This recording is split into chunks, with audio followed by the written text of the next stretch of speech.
All right, boys, let's stop looking back. Let's start looking forward. All right, we got 4 potentially great games, at least the next round of the college football playoff to talk about. So what we're going to do is we are going to jump into them in chronological order. So basically the order that they are going to be played. So there's going to be one game on New Year's Eve, and that is the Fiesta Bowl, and it is at 7:30 Eastern on ESPN, obviously from Glendale, Arizona.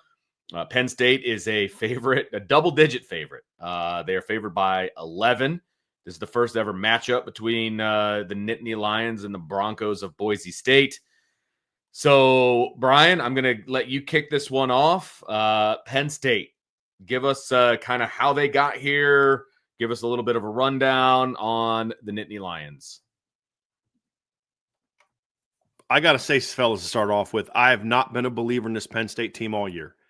And with one exception, they have done what they needed to do to get here. And you got to give them a lot of credit. Penn State was a preseason number 8 team in the country.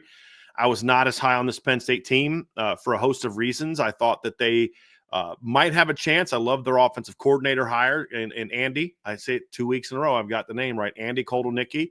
They brought in Tom Allen as a defensive coordinator. I did like those hires, and I wondered how would those hires impact this team's ability to maybe win some of those games that in the past they didn't win. And I think to a degree we saw that, guys. We saw them come out and to start the season off with a really nice, impressive win over West Virginia. Had a sort of a similar to Notre Dame kind of big first game, letdown game in week 2 against a MAC team. The big difference, Notre Dame lost to their MAC team, and Penn State came back from 17-7 and beat the MAC team that they played. And that showed me a little something about this team. And they won a lot of ugly games, but in the past, they lost those ugly games, fellas. In the past, they wouldn't have come back against USC on the road down 20-6 at halftime. They did. They came back, won that game in overtime, showed their grit, struggled early against Wisconsin, and then put Wisconsin away in the second half. Another example, guys, of in the past, Minnesota's another one where they were down for a chunk of the game, came back and won the game. I feel like in the past, at least 1 or 2 of those games would have been losses for Penn State in the past. And I think that's what's different about this Penn State team that got this Penn State team here is, guys, they had those ugly, we didn't show up and play the game we're capable of days that in the past would get them beat. But now they were able to find ways to win, and they won in different ways. Some weeks it was the offense. Some weeks it's the defense. Some weeks it was the special teams. Against Minnesota, the special teams stepped up huge in that game after some mistakes early in the game. And so obviously Penn State went 11-1, earned a bid into the Big Ten championship game, their first appearance since 2016, and were outplayed by Oregon. I think we all watched that game. Oregon was the better team for 4 quarters, but I was very much impressed with Penn State's just they never got punked by Oregon. And I kept waiting for that moment to happen. You know, Oregon jumps on them, goes right down the field and scores, and Penn State just marches right back down. Oregon starts to pull some distance between them and Penn State, and then Penn State just comes right back down. They showed a lot of fight, guys, that honestly, before the season, if you'd have brought it up to me, I'd have probably told you I don't think they have that kind of fight in them. When Oregon went up 28-10, I think I might even texted you guys like, well, this is about to get ugly. And Penn State came right back with back-to-back scores. And next thing you know, instead of it being, 42-10 at halftime, which honestly, because when they scored to go up 28-10, guys, there was still 10 minutes left in the second quarter. I'm like, this is going to get ugly. And Penn State scored 2 straight touchdowns, and they weren't fluky. It was an 8-play, 75-yard drive and a 10-play, 64-yard drive. And then that made it 28-24. Oregon scored to make it 31-24. And then from that point on, Penn State you never felt Penn State was going to win, but they kept battling. And that showed me a little something. And then, of course, last week they came out and overwhelmed SMU for much of that game. So I still don't think this is a super sexy Penn State team, but I have grown a lot of respect for this Penn State's team's fight and ability to win games late, with the exception of the Ohio State game, obviously. That was a bit bad loss, but Ohio State's a better team than Penn State. So that's something that I've grown to respect about this Penn State team. I don't know if this is the game where necessarily that any potential issues may get exposed. We're going to find out and have that conversation. But this is a much grittier Penn State team than I thought it was going to be, and that's why they're sitting here in the quarterfinals with a chance to advance to this college football playoff semifinals.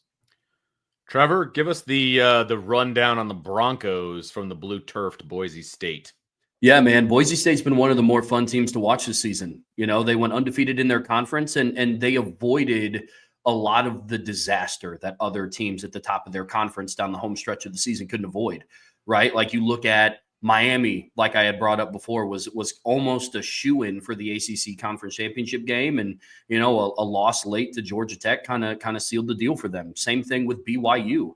Everybody was talking about BYU is going to be ranked here in the playoffs and they're going to be playing in their conference championship game. And then what did we get? You know what I mean? So Boise State was able to avoid any of those tough losses that would have kept them out of contention for their conference championship.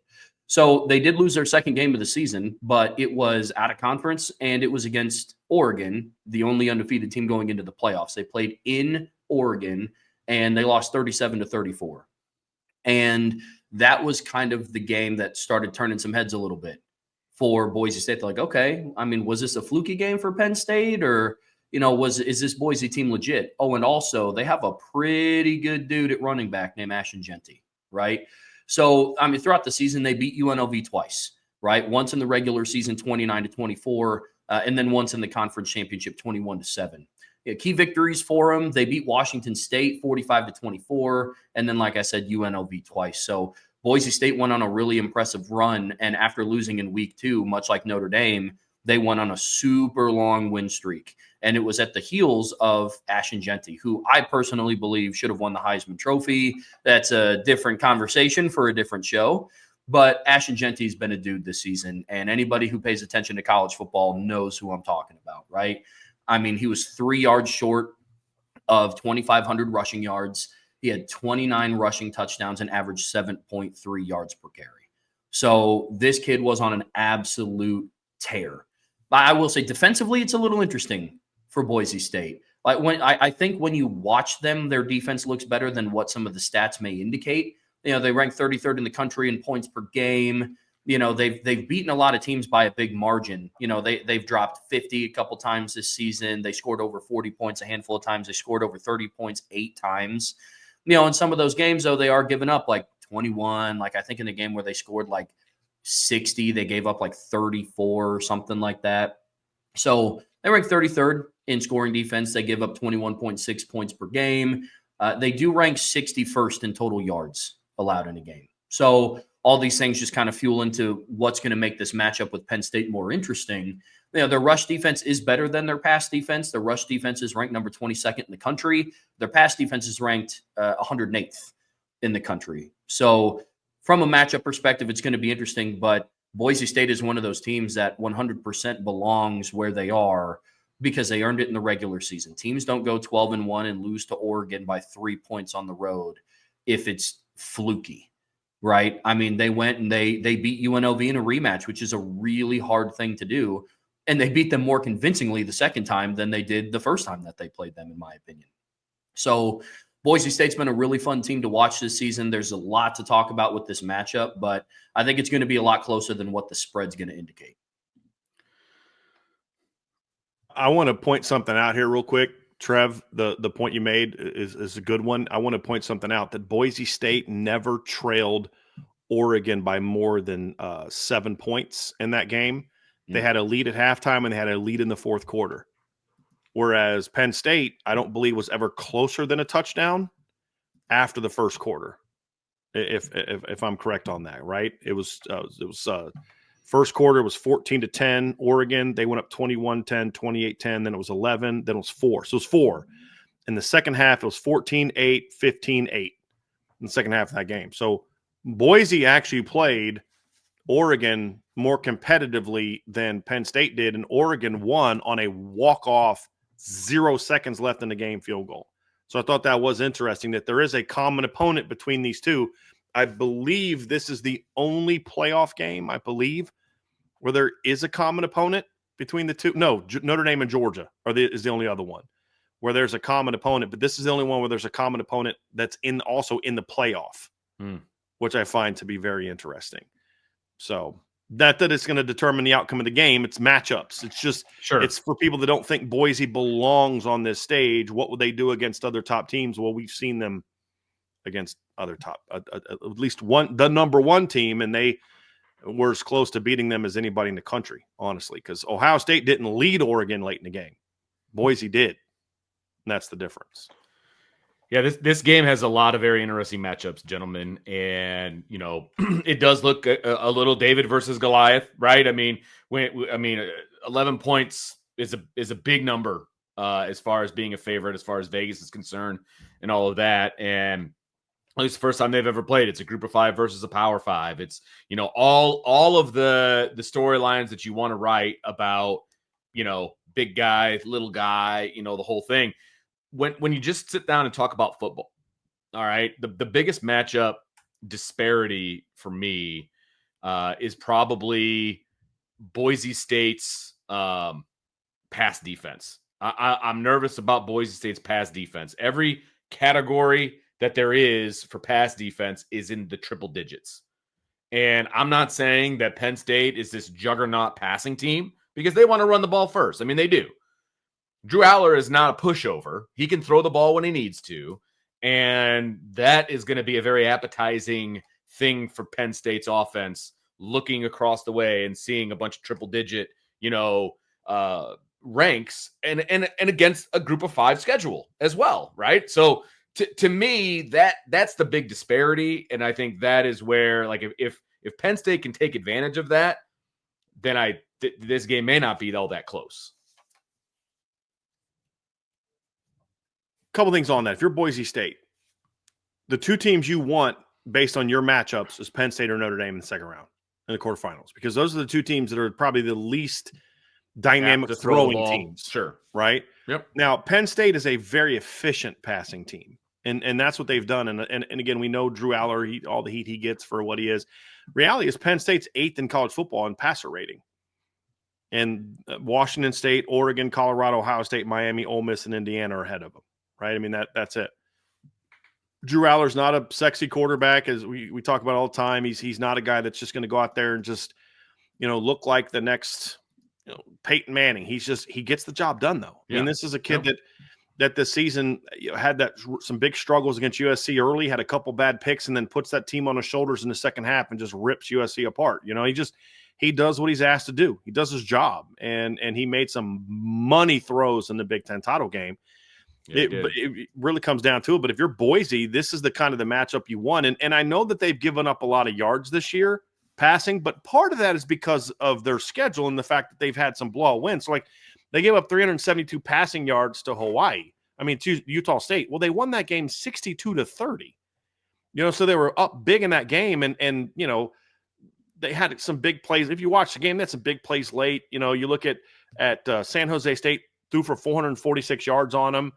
Well, again, that's because they won 42-21 and they were blowing them out. And that's kind of what San Jose State does. Washington State threw for 327 yards on them because that's what Washington State does.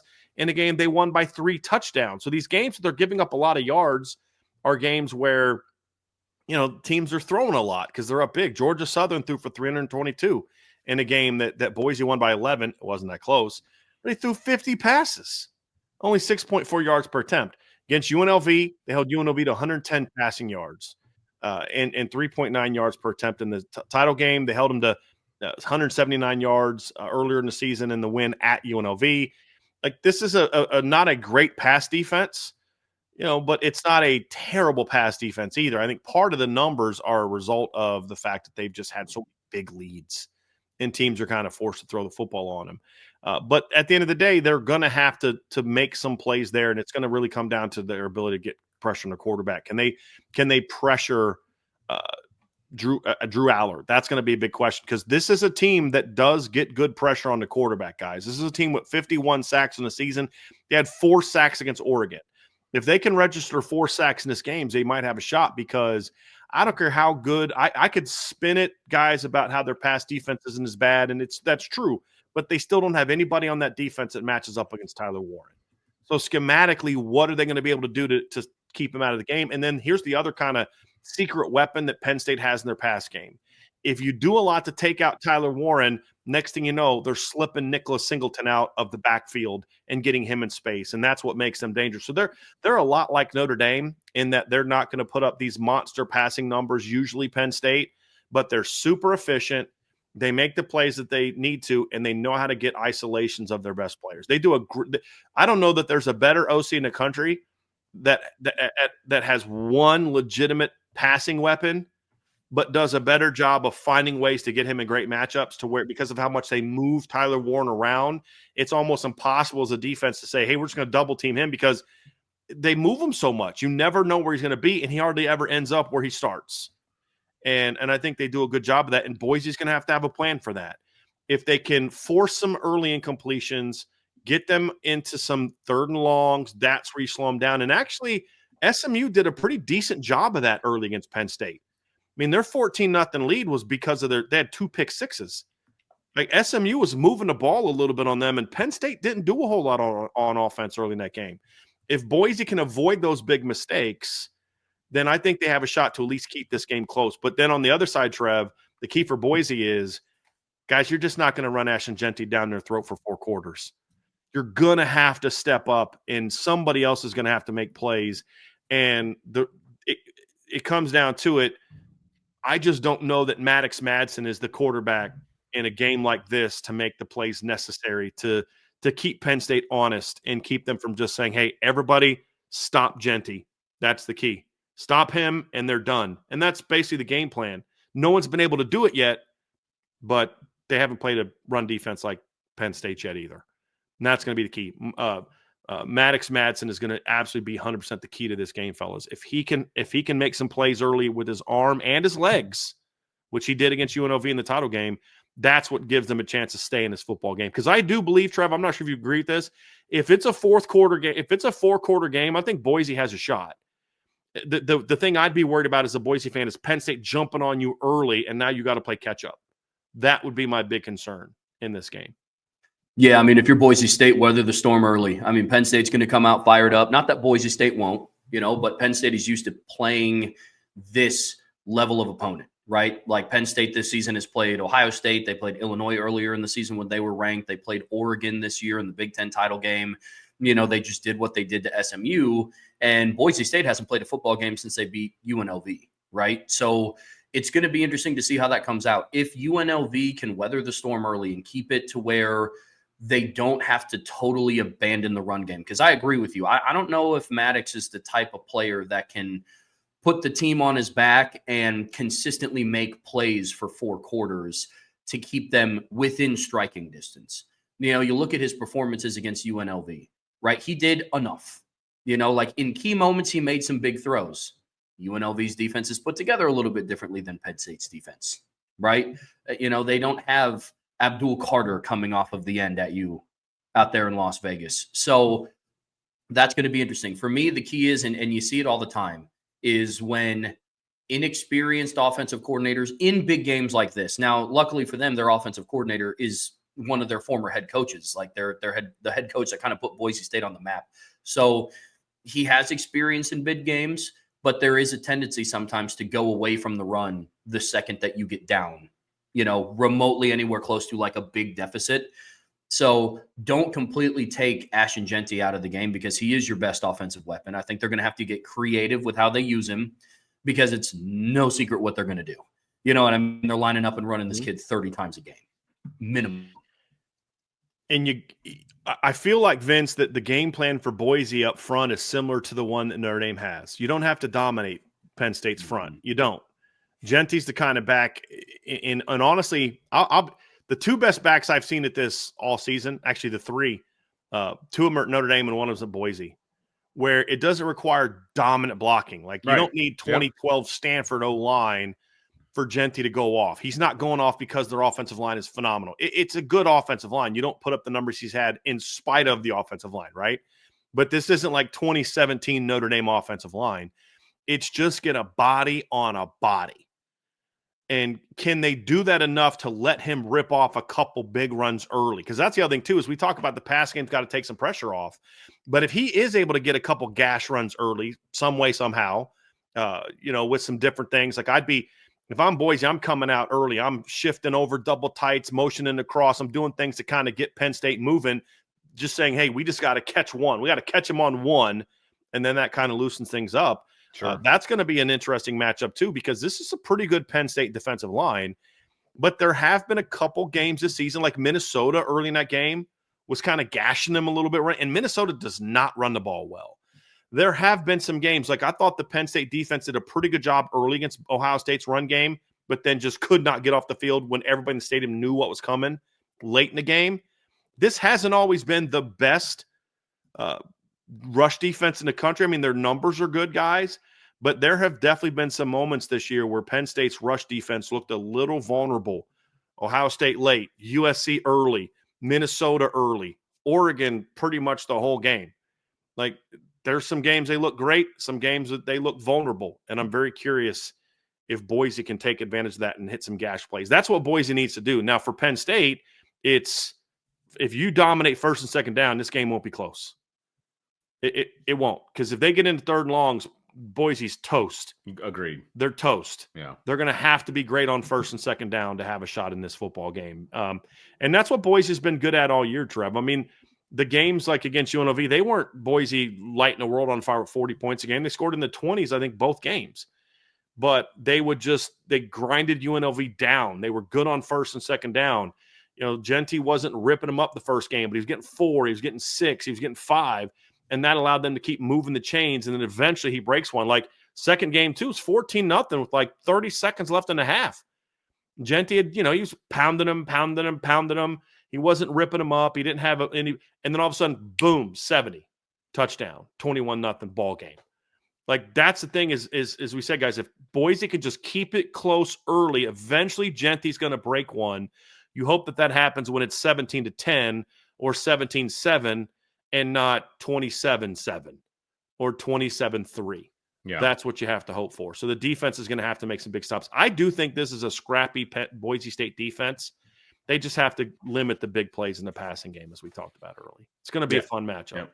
It is. No, I agree. Vince. No, I was just going to say, I agree. They're going to have to limit, Penn State's explosive plays. That's going to be the key for Penn State. I mean, if Penn State just comes out, they're going to want to run the ball. They're going to want to play action. They're an old school offense. There's no doubt about that. That's what they're going to want to do. Again, the Boise State pass defense worries me a little bit. If you're a Boise State fan, right? I think that's an area that they could take advantage of. But again, that's not the bread and butter for Penn State. So just because it's a place where they could take advantage doesn't mean they will. And so I think that's going to be a big part of this as well. If you're Boise, you need to limit the big plays. You need to keep the score tight. If you can keep the score tight going into the end of the game, into the fourth quarter, if it's a one-score game going into the fourth quarter, it's going to be a heck of a finish. That's the way I see it. If Penn State gets out early, that's not what you want as a Boise State fan, because I just don't think that they're built for comebacks. They're just not built to throw the ball around, score fast. Like, I mean, they can score fast, but that's only if Ashton Jeanty busts off an 80-yard run. Right. I mean, they can do it, but that's just not. You can't go into a game plan. Okay, we're gonna have 3 80-yard runs here. Like that's not a game plan. Can't bank on it. You're correct. You can do it, but that's not how you game plan. It's funny you say that, Vince, because that's why Notre Dame and Boise State are here.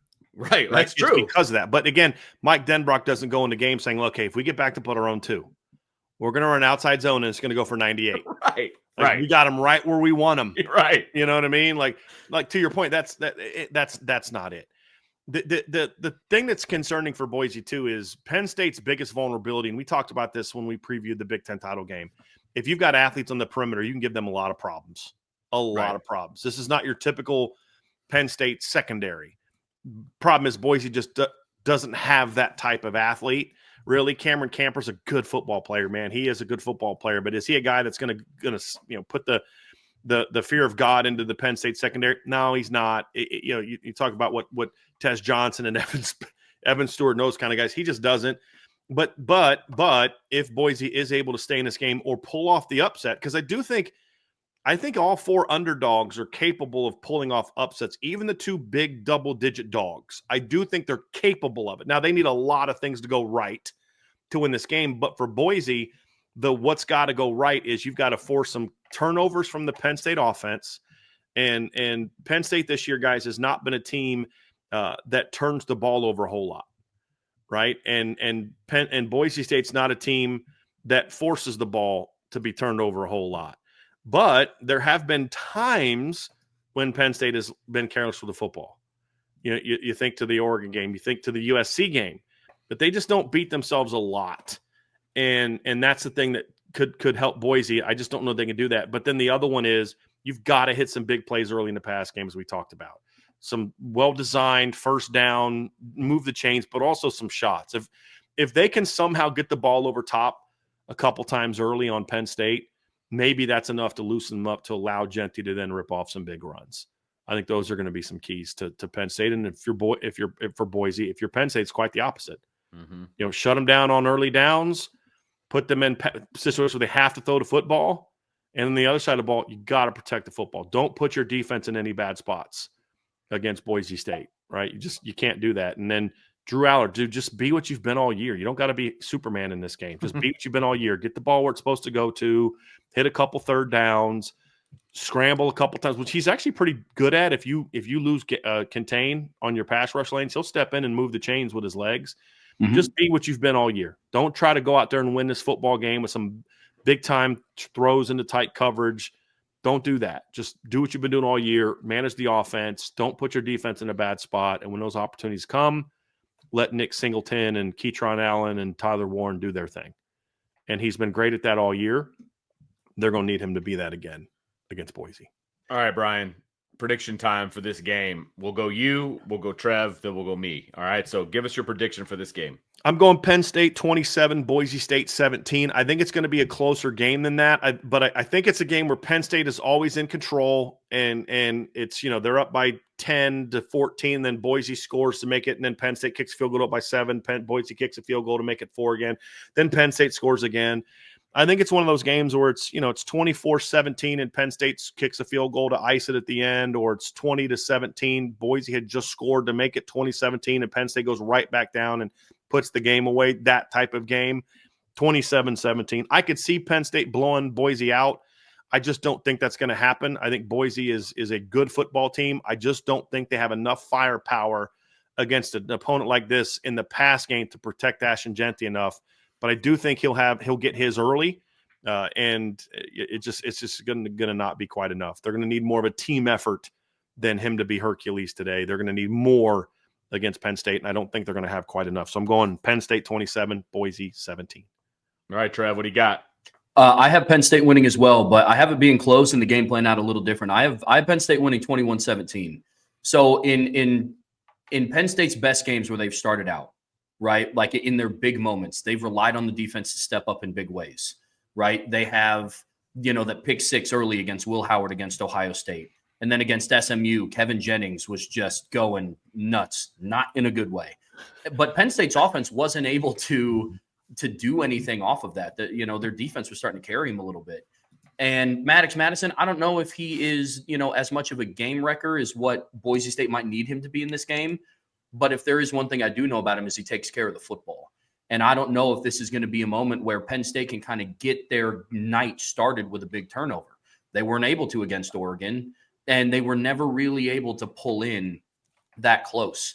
I could see this being a game where, Boise State might take an early lead. And when I mean an early lead, I mean like a 3-0, maybe a 7-0, punch it in late. But I think that Penn State overall is going to be able to take the lead going into halftime, and Boise State's never going to be able to catch back up because, I think Boise's going to take a lead early and they might try to nurse it because I just don't think that they have I don't think they have the horses to try to play in a shootout type of game. And what Penn State showed us against Oregon is they're able to do that to a degree.